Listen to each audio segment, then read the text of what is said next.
ఇది మారిపోయింది. ఎందుకంటే సెన్సిటివ్ గా మ్యాటర్ గా మారిపోవడం, మహిళలు దీనిపైన తీవ్ర వ్యాఖ్యలు చేయడంతో ప్రస్తుతం సంచలనంగా అయితే మారింది. ఎవరైతే విజయ్ పోటీ చేసినటువంటి 2 ప్రాంతాల్లో ఒక ప్రాంతం నుంచి ఇప్పటికే రాజీనామా చేసి అక్కడ బై ఎలక్షన్స్ తీసుకురావాల్సిన పరిస్థితి ఏర్పడుతుంది. అయితే అక్కడ నుంచి త్రిష పోటీ చేస్తారు. త్రిష పోటీ చేసి గెలుపొందితే తన మంత్రివర్గంలో మళ్ళీ మంత్రిగా త్రిషను తీసుకుంటారనే ప్రచారాన్ని కూడా జోరుగా డిఎంకే కావచ్చు, ఇతర ప్రతిపక్షాలు కావచ్చు చేసినటువంటి పరిస్థితులు కనిపించాయి.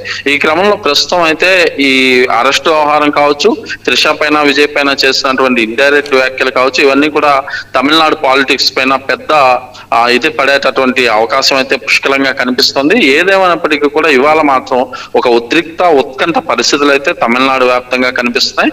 ఎక్కడ ఎలాంటి అవాంఛనీయ సంఘటనలు జరగకుండా అయితే చూస్తున్నారు. ముఖ్యంగా మద్రాస్ హైకోర్టు, ఉదయనిధి స్టాలిన్ నివాసం, అదేవిధంగా మాజీ ముఖ్యమంత్రి స్టాలిన్ నివాసం వద్ద కూడా ఒక భద్రత అయితే ఏర్పాటు చేశారు. దీనిపైన ఇప్పటికే మాజీ ముఖ్యమంత్రి స్టాలిన్ మాత్రం స్పందించాల్సిన పరిస్థితి ఏర్పడింది.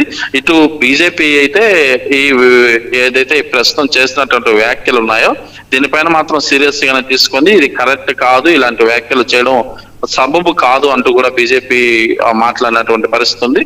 ప్రస్తుతం అయితే పొలిటికల్ గా మాత్రం ఈ అంశం పెద్ద చర్చగా అయితే మారింది. Lakshmi. Right, thank you Muralikrishna.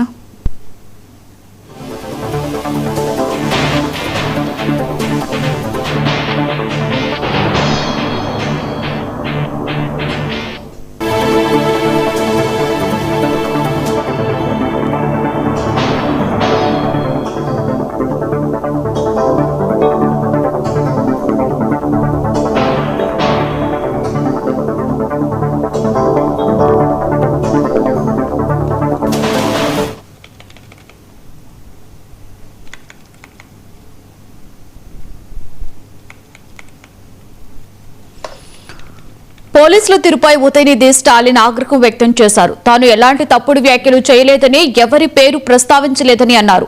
TVK తప్పుడు ఆరోపణలు చేస్తుందని, తాను తప్పు చేశానో లేదో కోర్టు డిసైడ్ చేస్తుంది అని చెప్పారు.